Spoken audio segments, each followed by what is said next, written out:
you'll take a wide stance here. Usually your toes are pointed out. What I generally tell people is wherever your feet go, your knees go.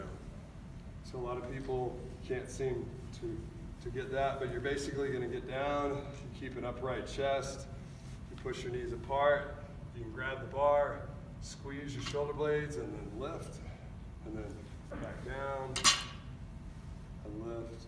And see how upright my trunk is? Right? And so there's a lot less shear than when I get here, I come down and grip, put some tension on my hamstrings, and then come up, right? Then when I come back down, it's gonna be hips away, hips away, hips away. Once I get to my knees, then I can push my shins forward. Does that make sense? So you want the bar traveling straight up and straight down. So real quick, again, for the conventional deadlift, and if you're gonna lift something heavy, you hold your breath. So I'll show you some slides, but I wanna make sure we get to squat lab and all that. But Valsalva is really useful for your spine. You can handle about 50% more load if you hold your breath. And anybody know why you use a belt?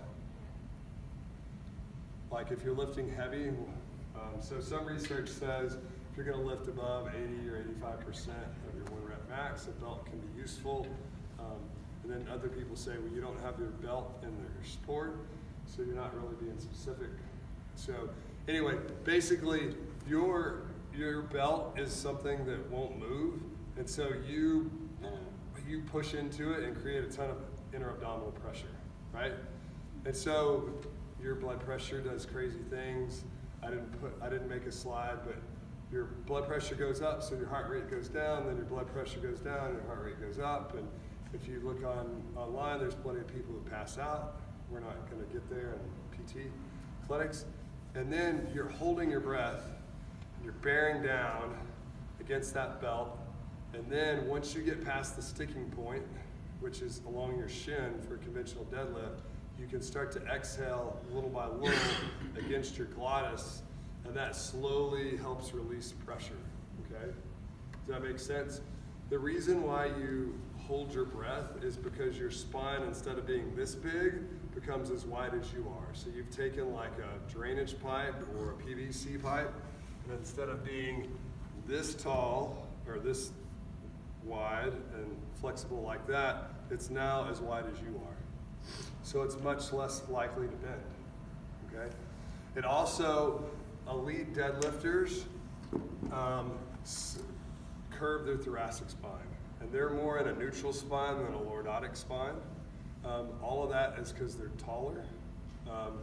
From what I've read, and I'm no expert when we get kind of to this elite level, but you need something on the front side to stabilize you, otherwise your spine might bend during the lift. And we said as long as your spine's rigid, it's cool under a lot of load. And once it moves, it's not cool. So disc or compression fracture or disc herniated into your vertebrae, those different things can happen. Again, not probably gonna happen in a PT clinic. But so by holding your breath and creating that inner abdominal, inner thoracic pressure, you've got a barrier, something that is helping hold that spine up. And on the back side, you've got your erector spinae working like crazy, right? So you've got something on both sides of your spine. So please don't tell your patients not to hold their breath, okay? If they're picking up something very, very heavy, okay? Is it going to be a max inhale breath hold?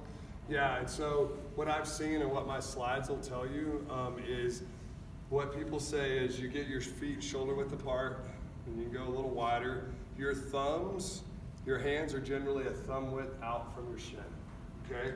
And a lot of that makes sense. You want the longest arm possible that doesn't get stuck against your legs, okay? So you're here, you come down about a thumb's width apart, here, and then what a lot of people do is they take their breath here.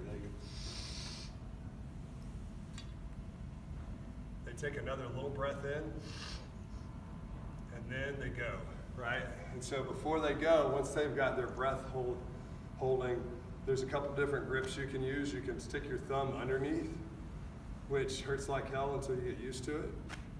but it's great because it allows you to let the bar go when you catch it across your shoulders if you're gonna clean. But if you're just trying to lift as much as you want, the crossover grip is what everybody uses. There are some videos online of people rupturing their bicep while they're deadlifting.